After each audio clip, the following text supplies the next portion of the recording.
जैसे कि 2 दिन पहले ही मैंने आप सबको बताया था कि पवन सिंह का एक स्टेज शो 27 मई को शाम के 7 बजे से शुरू कर दिया जाएगा। और आप सब जो अपनी स्क्रीन के ऊपर अभी वीडियो देख पा रहे हैं, वहीं स्टेज शो को कैसे किस तरीके से सजाया जा रहा है, बहुत ही बेहतरीन तरीके से। भोजपुरी इंडस्ट्री के इतिहास में अब तक का सबसे बड़ा स्टेज शो होने वाला है।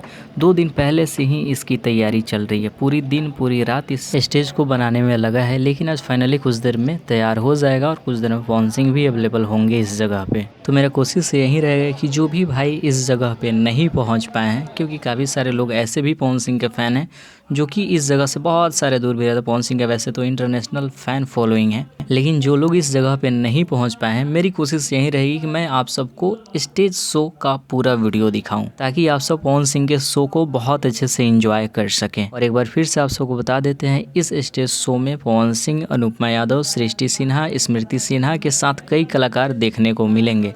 जैसे कि मैंने बताया कि शाम 7 बजे से स्टार्ट कर दिया जाएगा, तो आप सब बने रहिए, चैनल को सब्सक्राइब करके रखिए, ताकि हम वीडियो अपलोड करें उसका नोटिफिकेशन आपको सबसे पहले मिले और बड़ी आसानी के साथ यूट्यूब पे आप सब पवन सिंह के स्टेज शो को देख सकें। तो आज की इस वीडियो में इतना ही। तैयार रहिए, बहुत सारा वीडियो अपलोड होने वाला है। चैनल को सब्सक्राइब कीजिए और पवन सिंह के जितने सारे फ़ैन हैं उनके पास इस वीडियो को शेयर कर दीजिए।